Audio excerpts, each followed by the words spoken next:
오늘 우리에게 주시는 하나님의 말씀은 구약성경 시편 84편 1절로 12절까지 말씀입니다. 구약성경 시편 84편 1절로 12절까지 말씀 864쪽입니다.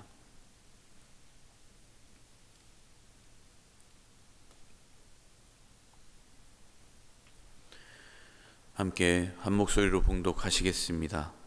만군의 여호와여, 주의 장막이 어찌 그리 사랑스러운지요.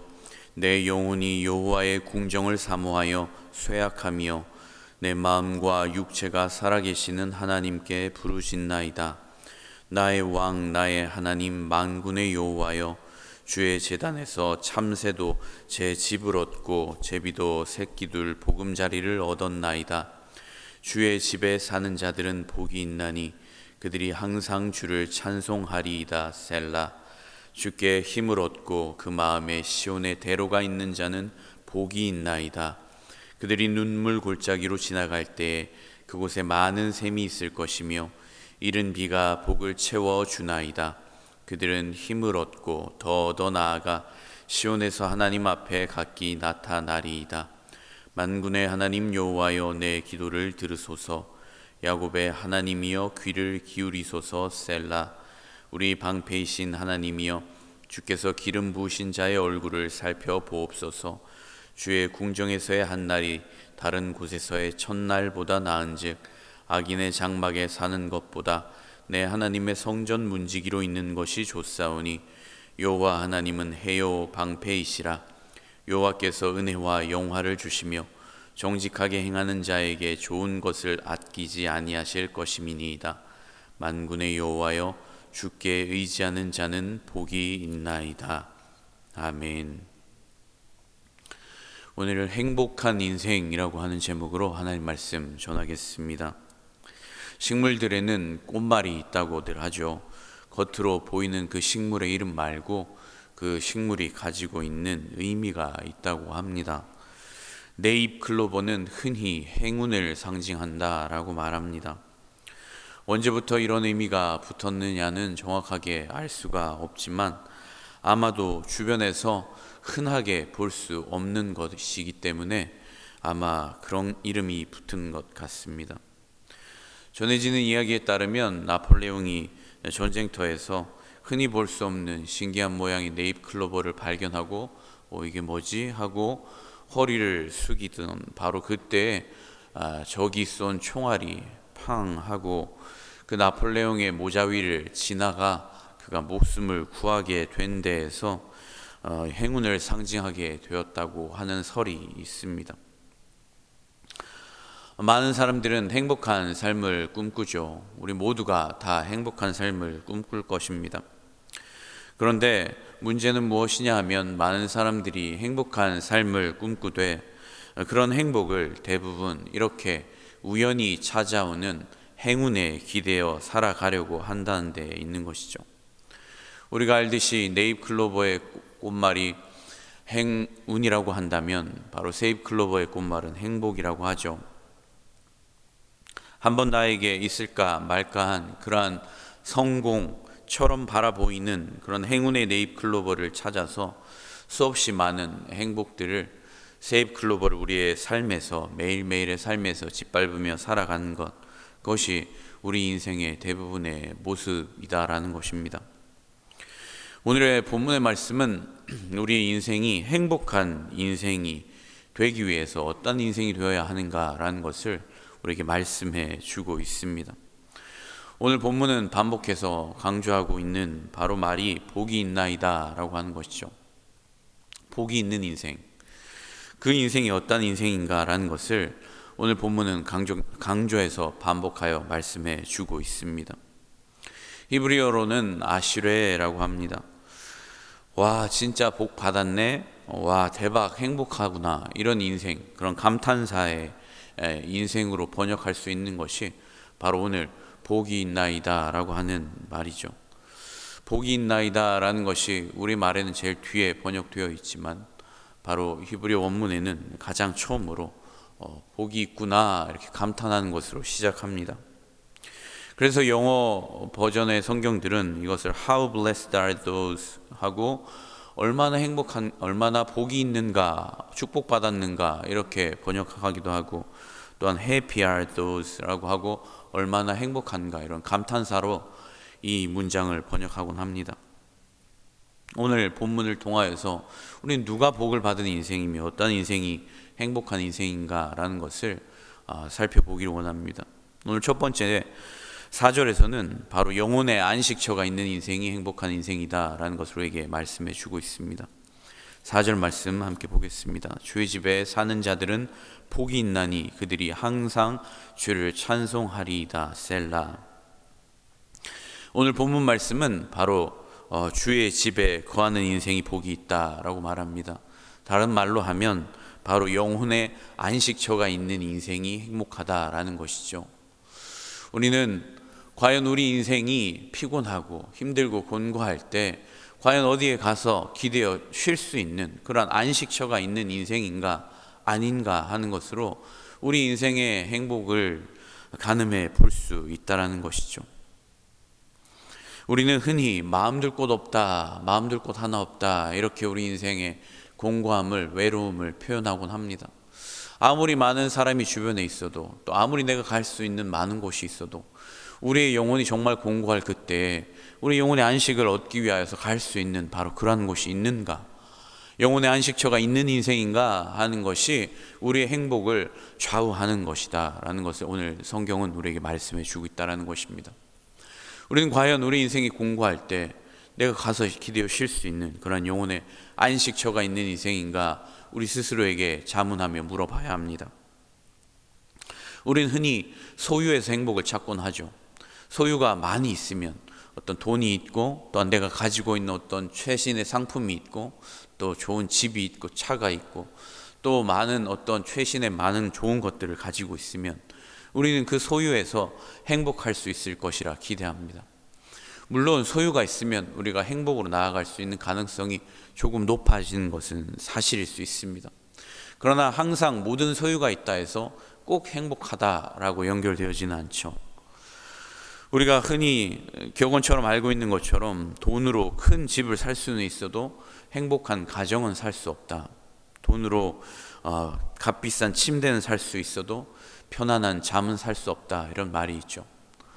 맞습니다. 우리가 돈으로 어떤 가진 소유를 가지고서 이런 좋은 것들을 가질 수 있지만 그것을 인하여서 과연 행복한 것으로 우리의 삶이 꼭 연결되어지느냐? 꼭 그렇지 않은 것을 우리는 잘 알고 있습니다. 아무리 값비싸고 큰 집에 살아도 그 가정이 행복한지는 별개의 문제입니다. 또한 아무리 값비싼 침대가 있어도 그 영혼이 편안한 안식을 누리며 잠을 편안히 자는가는 또 다른 문제라는 거죠. 우리 인생은 자꾸만 행복을 어떤 소유에서 찾고자 하지만 그렇지 않죠. 우리 인생이 정말 공고할 때 가서 기대어 쉴 수 있는 영혼의 안식처가 있는가라는 것은 우리 인생의 행복을 결정하는 정말 중요한 문제라는 것입니다. 우리는 코로나로 인하여서 이제는 예배를 그냥 비대면으로 드리는 것이 일상인 것처럼 그러한 삶을 살아가고 있습니다. 그럼에도 불구하고 오늘 이 시편의 기자가 고백하는 것처럼 그 주의 집에 있기를 저는 너무나 사모합니다. 주의 집에 있는 자들이 너무나 부럽고 그 주의 집에 있는 그 새 한 마리, 제비 한 마리도 정말 부럽네요 라고 고백하고 있는 것처럼 왜 이 시편 기자가 그렇게 주의 집에 있기를 사모하는가 우리는 한번 되새겨볼 필요가 있다는 것이죠. 단순히 우리가 그냥 예배를 온라인으로 드렸다 혹은 성전에 나와 드렸다 이런 우리의 장소의 문제로 인하여서 하나님 예배를 받으신다 안 받으신다라는 것을 결정하는 문제가 아니라 과연 우리는 하나님 앞에 나아가서 우리의 영혼이 안식을 누릴 수 있는 그런 내 영혼의 안식처가 있는가, 혹은 내가 구별하여서 내 삶 가운데 정말 내가 이런 일상의 삶 가운데 지치고 피곤하고 어렵지만 그러나 내가 주의 전으로만큼 이렇게 구별하여 나아갈 수 있는 내 인생의 지성소가 있는가, 이런 것은 정말 우리 인생의 행복을 결정하는 좀 중요한 문제라는 것이죠. 그러므로 우리는 오늘도 내 인생에 영혼의 안식처가 있는가 하는 것을 우리는 물어봐야 한다는 것입니다. 오늘 시편의 기자가 고백하는 것처럼 내 인생이 정말 힘들고 공고할 그때, 아무 내 마음 둘 곳이 없다 여겨지는 바로 그때 나는 나아가 기대어 쉴 수 있는 영혼의 안식처가 있는가? 오늘 주의 전에 나아가 있기를 사모합니다 라고 고백하는 이 시편의 기자처럼 오늘도 우리가 주님 앞으로 나와 우리 영혼이 안식함을 누릴 수 있는 그런 영혼의 안식처가 있는 그런 인생 되시기를 주님의 이름으로 간절히 축원합니다. 두 번째로 오늘 복된 인생은 5절에 주께 힘을 공급받는 인생이다 라고 말씀합니다. 5절의 말씀입니다. 주께 힘을 얻고 그 마음이 시온에 데려가 있는 자는 복이 있나이다. 주님께 힘을 얻는 인생, 그 인생이 복이 있는 인생이라는 것이죠.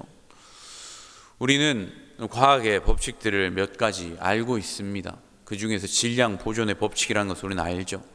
어떤 여러 가지 형태로 변하지만 그러나 그것은 변하지 사라지진 않고 보존된다라는 것입니다.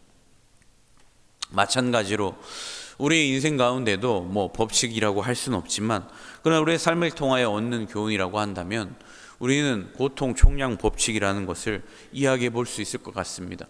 수많은 목사님들이 말씀하시고 또는 우리 인생의 주변 애들을 통해서 살펴볼 때에도 저 사람은 정말 부족한 게 없는 것 같아 라고 보이는 인생이라 할지라도 다 따지고 보면 내면에 여러 가지 그가 가지고 있는 고통이 있고 또한 그 고통의 양은 우리가 어찌 보면 다 똑같다 싶을 만큼 어떤 사람은 이것으로 인해 고통당하면 저 사람은 저것으로 인해 고통을 당하고 뭔가 저 사람은 뭔가 행복해서 전혀 고통이 없을 것 같지만 우리 삶에는 여러 가지의 고통들이 어찌 보면 다 똑같다고 할 만큼 그러한 고통 총량의 법칙이라는 것을 생각해 볼 수 있는 것 같습니다. 그런데 이렇게 우리의 삶이 힘들고 공고하며 우리가 고통스러운 그 상황 가운데에서 우리 인생은 두 가지로 구분해 볼 수 있겠죠. 주님께로부터 힘을 얻는 인생인가 아니면 주님께로부터 힘을 공급받지 못하는 인생인가 하는 것으로 인생을 나눠 볼 수 있다라는 것이죠. 우리가 정말 힘들고 어렵고 공고한 그때 누구라도 살아가면서 눈물의 골짜기를 지나고 오늘 시편의 고백처럼 6절에서 그들이 눈물 골짜기로 지나갈 때 그곳에 많은 샘이 있을 것이며 이른 비가 복을 채워 주나이다 라고 말하는 것처럼 우리 인생에 눈물 없는 인생이 어디 있고 고통 없는 인생이 어디 있겠습니까? 그러나 문제는 그러한 고통의 순간 가운데 눈물의 순간 가운데 우리가 그 골짜기를 통과하고 지나갈 때 주님께로부터 힘을 공급받는 인생이 있고 아니면 아무 힘을 공급받지 못하는 그런 인생이 있다는 것이죠. 우리 인생이 진정으로 행복하기 위해서는 바로 이 주님께로부터 힘을 공급받는 인생이어야 우리 인생이 진정 행복할 수 있다라는 것입니다.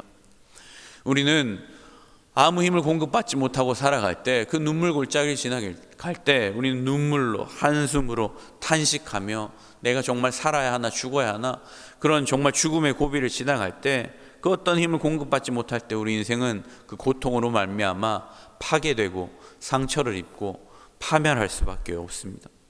그러나 우리가 인생의 그런 고통의 눈물의 골짜기를 지나갈 때 하나님께로부터 힘을 공급받는 인생이 될 때에는 우리가 지난 사무엘상에서 계속 살펴보았던 것처럼 다윗처럼 그가 아무리 힘들고 어려운 고통의 환경과 고통의 주변의 상황들이 있다 하더라도 그것을 이겨낼 수 있는 힘 그리고 그것을 초월하여서 오히려 그것으로 말미암아 주저앉고 망하는 인생이 아니라 오히려 그것을 디딤돌 삼아서 더 높이 올라가고 또한 더 힘차게 달려가며 더 강하게 일어나는 그러한 인생으로 변화되는 것을 우리는 보죠. 그러므로 주님께로부터 힘을 공급받는 인생이야말로 우리 인생이 진정 행복으로 나아갈 수 있는 지름길입니다. 오늘 이 새벽에도 우리가 주님 앞에 나아가 기도함으로 주님이 주시는 그 힘을 공급받아 우리의 처한 상황과 형편이 아무리 힘들고 어렵다 하더라도 비록 내가 눈물 골짜기를 지금 지나가고 있고 또한 여러 가지 어려운 과정을 통과하고 있다 하더라도 주님이 주시는 힘으로 그 힘을 공급받아 능히 이기며 또한 다시 일어나며 진정 주님이 주시는 위로를 경험하고 행복할 수 있는 오늘 이 아침 다 되시기를 주님으로 간절히 축원합니다. 마지막으로 바로 행복한 인생은 주께 의지하는 인생이라 말하죠. 12절입니다. 만군의 여호와여 주께 의지하는 자는 복이 있나이다. 주님께 의지하는 인생이 바로 복이 있는 인생이라는 것입니다. 우리 인생은 소유로 행복함이 결정되는 것 같지만 많은 전문가들이 분석하고 말하는 것처럼 우리의 행복은 소유보다는 관계에 있다는 것을 우리는 알고 있습니다. 성경은 이것을 많은 과학자가 분석하기도 전에 이미 우리에게 말씀해 주고 있죠. 오늘 성경이 우리에게 말씀해 주고 있는 바로 이 행복의 비결은 어떤 소유에 있는 것이 아니라 바로 진정한 관계에 있다는 것을 말씀해 주고 있습니다. 하나님과의 우리가 얼마나 친밀한 관계에 있는가, 그것에 따라서 우리의 행복함이 결정이 된다라는 것이죠. 잠언 17장 1절은 마른 떡 한 조각만 있고도 화목하는 것이 제육이 집에 가득하고도 다투는 것보다 나으니라 라고 말씀합니다. 어떤 많은 소유가 있어도 맨날 싸우고 다투고 분쟁이 있는 것은 행복으로 나아갈 수가 없죠. 우리가 진정으로 행복으로 나아갈 수 있는 것은 어떠한 소유보다도 더 큰 관계에 있다는 것입니다. 우리가 하나님과 정말 친밀한 관계, 그래서 하나님을 믿고 신뢰하며 의지하는 관계가 되는 것, 그것이 바로 우리 인생이 진정으로 행복으로 나아갈 수 있는 지름길이라는 것을 오늘 본문은 우리에게 말씀해 주고 있습니다. 왜냐하면 하나님과의 친밀한 관계가 회복될 때 우리 아빠 아버지 되시고 바로 전능하신 그 하나님이 바로 나의 모든 필요를 채우시고 또한 나의 피난처 방패가 되어 주시기 때문이죠. 그래서 11절은 여호와 하나님은 해요 방패이시라, 여호와께서 은혜와 영화를 주시며 정직하게 행하는 자에게 좋은 것을 아끼지 아니하실 것임이니이다 라고 말씀하죠. 지금 당장 나에게 어떤 소유가 있지 않아도 바로 하나님과의 친밀한 관계가, 하나님과의 그 신뢰의 관계가 회복이 되어서 하나님을 의지한다, 트러스트, 신뢰한다 할 때에는 바로 지금 당장 내 눈앞에는 없어도 주님께서 나에게 이 모든 것을 채우실 것이다, 좋은 것을 아낌없이 공급해 주실 것이다 라는 바로 그 놀라운 믿음 가운데서 그런 행복감을 누리며 살아갈 수 있기 때문입니다. 그러므로 사랑하는 성도 여러분, 우리의 가장 큰 복은 그 어떤 소유에 있는 것이 아니라 바로 하나님과의 친밀한 관계에 있는 것입니다. 그러므로 그 어떤 은혜, 우리에게 필요한 많은 필요가 있고 또한 우리에게 많은 필요한 소유들이 있을 줄 압니다. 그것들도 우리가 구해야 하되, 무엇보다 그것들보다 우리가 앞서 구해야 할 것은 바로 우리의 그 모든 것의 근원 되시는, 우리의 관계의 근원이 되시고 이 모든 행복의 근원이 되신 바로 여호와 하나님 한 분인 줄 믿으시고, 오늘 이 아침도 그 하나님을 구하시며 그 하나님의 도우심과 그 하나님과의 친밀한 관계 가운데 하나님을 의지하는 인생이 되심으로 주님이 주시는 위로, 또 주님이 공급하시는 그 은혜, 주님이 공급하시는 그 힘을 우리가 받아 누리고 승리하는 오늘 하루, 또 우리 인생 다 되시기를 주님의 이름으로 간절히 축원합니다. 기도하시겠습니다. 사랑과 은혜가 풍성하신 하나님, 감사합니다. 오늘도 우리 모든 인생은 다 행복하기를 꿈꾸며 또 행복하기 위해 오늘도 주님의 애를 쓰며 분주하게 노력하며 살아갑니다. 그럼에도 불구하고 우리가 행복을 경험할 수 없는 것은 주여, 우리의 인생에 주님 진정 중요한 것이 무엇인지 우리가 놓치고 우리 인생의 성공처럼 보이는 그런 헛된 행운에 기대어 살아가기 때문임을 고백합니다. 하나님, 오늘도 우리의 인생의 참된 만족과 행복은 바로 주님께 있음을 우리가 다시 한번 말씀을 통해 깨닫사오니 주여, 주님 한 분만 붙잡고 나아가는 인생 되도록 인도하여 주시옵소서. 그래서 오늘도 하나님을 의지함으로 하나님과의 이 친밀한 관계가 회복되어짐으로 말미암아 우리의 영혼이 안식을 누리는 인생 되게 하시고 주님께서 공급하시는 그 힘으로 말미암아 다시 한번 일어나 주님, 우리의 눈물 골짜기를 지난다 하더라도 환경과 상황을 주님 거뜬히 초월하며 이기며 나아가는 인생 되게 하여 주셔서 오늘도 주님께서 좋은 것들로 우리 인생을 채우시고 인도하시고 공급하심을 우리가 믿고 신뢰하는 가운데 그 주님을 의지하여 오늘도 승리하는 오늘 하루, 오늘 우리 인생 다 되도록 주님 인도하여 주시옵소서. 감사드리며 우리 주 예수 그리스도의 이름으로 기도드리옵나이다. 아멘.